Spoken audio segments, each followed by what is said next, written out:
Welcome to Eklavya स्नातक and I am Sachin. और आज की इस वीडियो में हम सभी बीए प्रोग्राम से जो आपका हिस्ट्री डिसिप्लिन है, issues in 20th century world history 1, इसकी यूनिट सेकंड में से जो आपका टॉपिक बी है, लीग ऑफ नेशंस, ये आपको मैं पूरा अच्छे से समझाने वाला हूँ। इसकी easy explanation, to the point explanation with notes आपको मिलेगी। तो आइए वीडियो को हम स्टार्ट करते हैं। आपको बता दूं कि अगर आपका कोई भी डाउट हो तो आप इंस्टाग्राम पे मुझे मैसेज कर सकते हैं। मेरा यूज़र नेम आप सभी के स्क्रीन के सामने लिखा हुआ है। और अगर आप हमारे टेलीग्राम चैनल से ज्वाइन होना चाहते हैं तो एकलव्या स्नातक 1 सर्च मार के आप हमारे टेलीग्राम चैनल को ज्वाइन कर सकते हैं। इंट्रोडक्शन के साथ हम स्टार्ट करते हैं अपने टॉपिक को। So the first world war 1914 से लेकर 1918 caused horrific bloodshed and devastation in the European and Asian nations. Europe से लेके एशिया तक बहुत खून खराबा हुआ फर्स्ट वर्ल्ड वॉर में। It developed a fear of war and provided a proposal for the creation of an international body that would debtor potential outbreaks of war. अब यहाँ पे जब इतना खून खराबा हुआ तो एक ये डर हो गया कि अगर ऐसा ही वॉर दोबारा हो गया तो क्या होगा, बहुत खून खराबा होगा। तो अब हमें एक ऐसी इंटरनेशनल बॉडी चाहिए, एक ऐसी ऑर्गेनाइजेशन चाहिए जो कि आगे आने वाले समय में वॉर्स को रोके। ठीक है, अब आगे देखते हैं क्या है। सो इन अदर वर्ड्स, ये जो ऑर्गेनाइजेशन थी इसका नाम लीग ऑफ नेशंस है। इसको इसलिए बनाया गया था कि आगे जो है फिर वर्ल्ड वॉर ना हो, वर्ल्ड वॉर 2 ना हो। ठीक है, so in other words the league of nation was set up as an international peace keeping body. इसको जो बनाया गया था एक पीस कीपिंग बॉडी थी ये। इसका मतलब यही होता है कि शांति बनाए रखना towards the conclusion of world war 1। और वर्ल्ड वॉर 1 में जितना नुकसान हुआ था उसको देखते हुए इसको बनाया गया। The league of nations has been seen as the epitome of a modern world order focused on mutual cooperation and peaceful international dispute resolution. So league of nation का भाई यही था कि वो यही चाहता था कि भाई कोऑपरेशन के साथ सभी रहें, आपस में एक दूसरे की मदद करें, जो भी डिस्प्यूट्स वगैरह हैं वो पीसफुली जो है उसका रिजोल्यूशन कर दिया जाए। तो यही मतलब इसका मेन मोटिव था। History and creation of league of nations, इसको समझते हैं क्या है।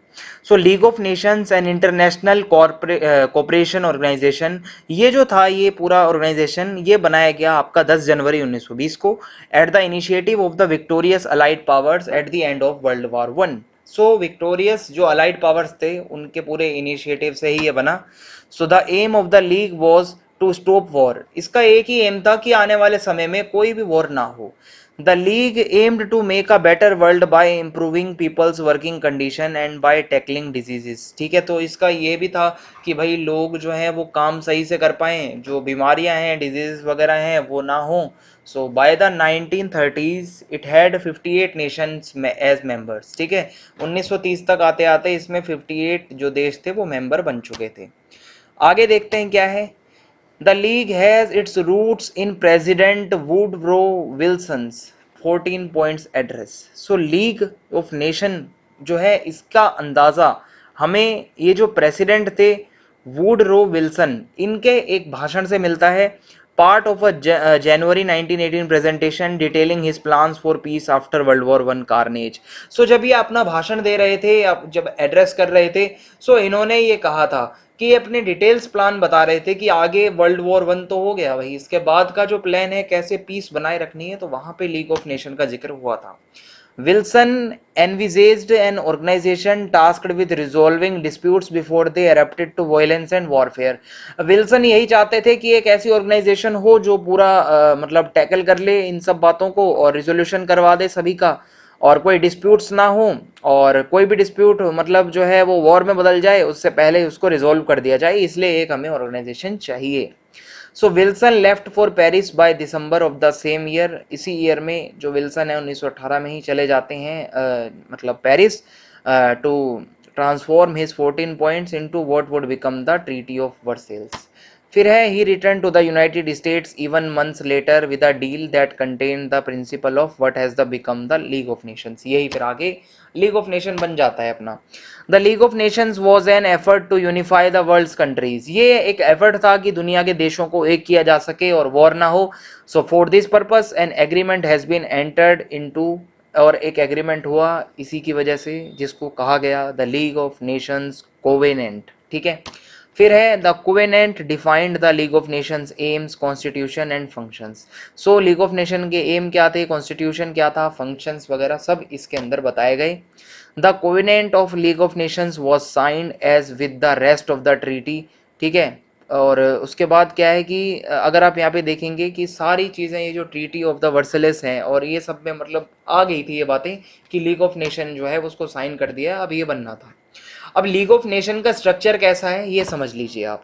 लीग ऑफ नेशन में सबसे पहले है आपका सेक्रेटेरिएट, फिर है काउंसिल, एक असेंबली है और permanent court of international justice है, ठीक है। ये आपके इंपॉर्टेंट जो है इसके पार्ट्स हैं, इसके स्ट्रक्चर को मतलब आप इस तरीके से समझ लीजिए। अब आगे मैं इसको एक्सप्लेन करने वाला हूँ। सो द सेक्रेटेरिएट जो है इसका मतलब क्या है, the secretariat of the league consisted of the secretary general. अब इस सेक्रेटेरिएट में कौन कौन होता है, सेक्रेटरी जनरल होता है, ठीक है, who was appointed by the council। इसको कौन अपॉइंट करता है, council, with the approval of the assembly, और किसके अप्रूवल पे, असेंबली के, and such other staff as was required for its work, ठीक है। The other staff of the secretariat was appointed by the secretary general. और उसके बाद क्या है कि जो बाकी का जो सेक्रेटेरिएट का स्टाफ है वो सेक्रेटरी जनरल खुद अपॉइंट करता है काउंसिल के साथ कंसल्ट करके। And there were two deputy secretary general and two under secretaries general subordinate to the secretary general. ये इसका पूरा स्ट्रक्चर है सेक्रेटेरिएट का। अब आती है काउंसिल। काउंसिल में क्या था, the council consisted of 4 permanent members, 4 permanent member हैं इसमें, ठीक है। ब्रिटेन, फ्रांस, इटली और जापान, एंड 4, ठीक है, बाद में इसमें और जुड़ गए थे और टोटल 9 भी हो गए थे। Other members chosen every 3 years by the general assembly. जो मेंबर्स बाकी के थे उनको हर 3 साल में चुना जाता था जनरल असेंबली के द्वारा। The primary role of the council was to resolve the foreign disputes. और जनरल असेंबली जो है इसको चुनती थी और बाद में इसका प्राइमरी रोल जो होता था वो यही होता था कि फॉरेन डिस्प्यूट्स को रिजोल्व करना। फिर है एन असेंबली या फिर जनरल असेंबली। इसमें क्या होता है, the league of Nations assembly was a meeting of all member states. जितने भी उसमें देश के मेंबर होते थे उनकी मीटिंग होती थी असेंबली में।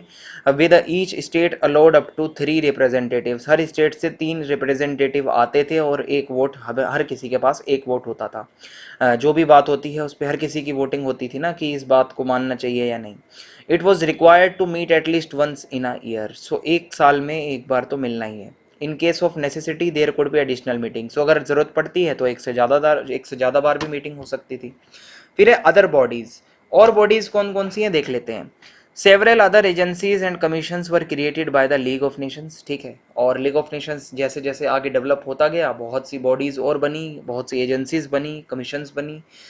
जैसे कि जो मेजर इंटरनेशनल प्रॉब्लम्स थी उनके लिए बनाई गई, जैसे कि these were the disarmament commission, the health organisation, the international labour organisation, the mandates commission, the international commission on intellectual cooperation, ठीक है। यही फिर जो है यूनेस्को के मतलब जो है एंसेस्टर थे और उसके बाद यूनेस्को आता है यूएनओ के अंदर। So the permanent central opium board, the commission for refugees and the slavery commission.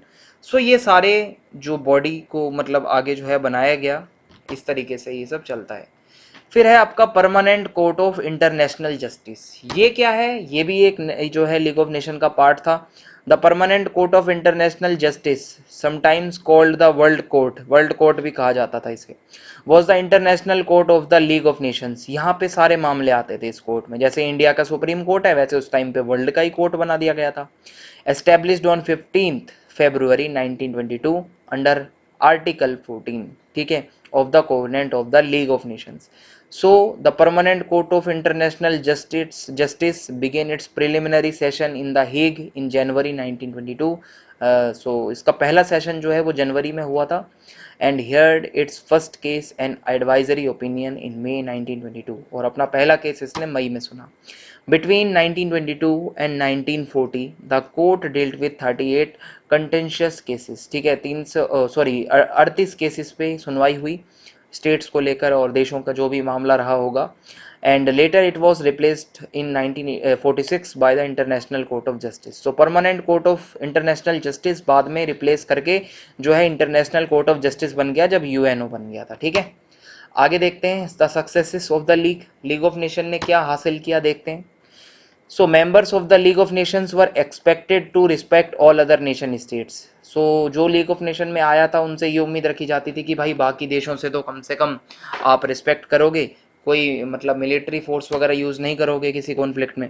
The league sought to settle territorial disputes between members peacefully, और लीग का यही था कि भाई जो भी टेरिटोरियल कोई डिस्प्यूट्स हैं, कोई मतलब दंगे फसाद हो जो भी हो रहे हैं उसको शांति से सुलझा दिया जाए। और क्या था, the League for example negotiated a diplomatic settlement to the confrontation between Iraq and Turkey over Mosul province in 1926 and successfully mediated.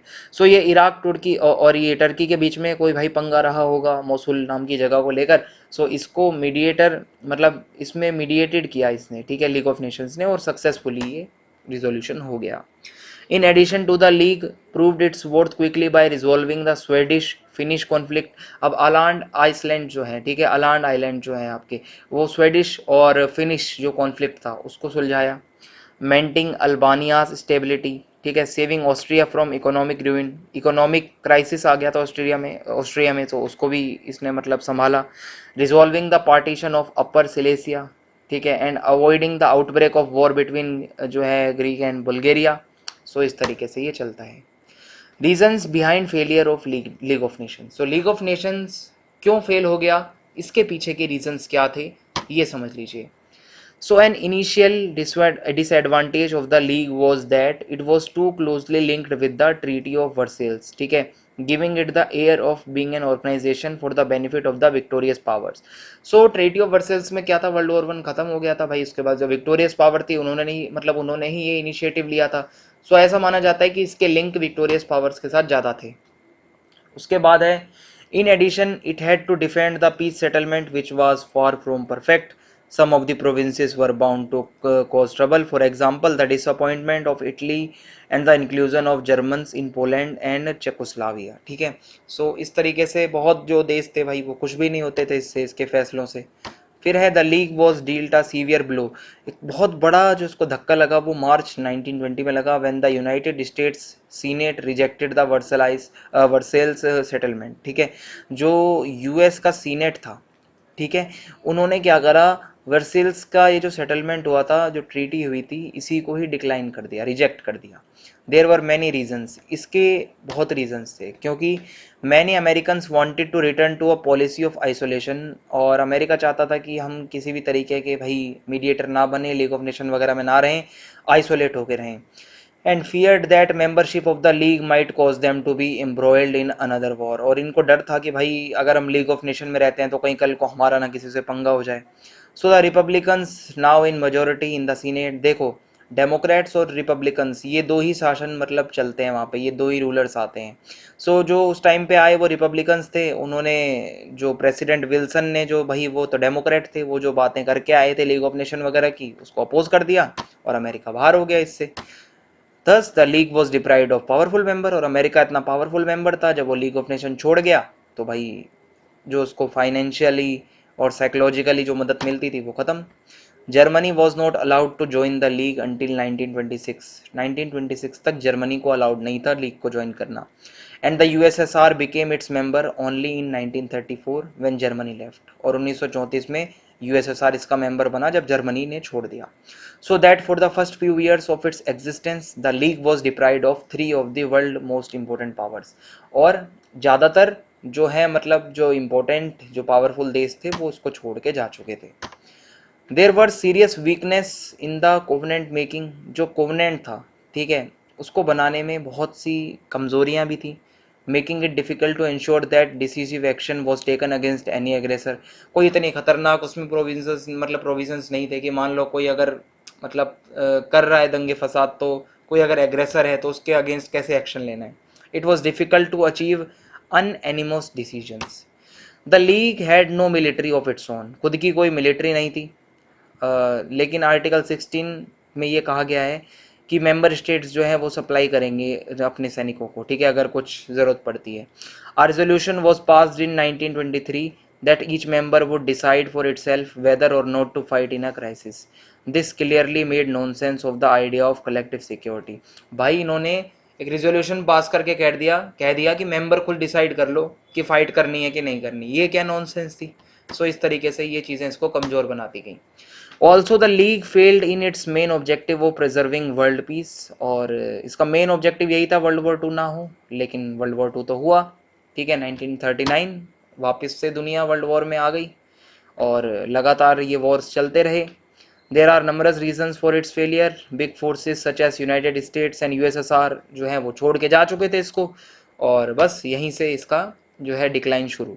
As a consequence the league failed it in its mission and world war 2 broke out, और इसका mission पूरा नहीं हो पाया और world war 2 आ गया। अब उसके बाद यूएनओ बनता है। यूएनओ आपको अभी नहीं पढ़ना, आपके सिलेबस में लीग ऑफ नेशंस था, मैंने आपको पढ़ा दिया है। अगर आपको वीडियो पसंद आई हो तो आप चैनल को सब्सक्राइब करना ना भूलें, वीडियो को लाइक ज़रूर कर दें और कमेंट में आप ज़रूर बताएं कि वीडियो कैसी लगी, और ज़्यादा से ज़्यादा वीडियो को शेयर करें। जय हिंद, जय भारत, बहुत बहुत धन्यवाद।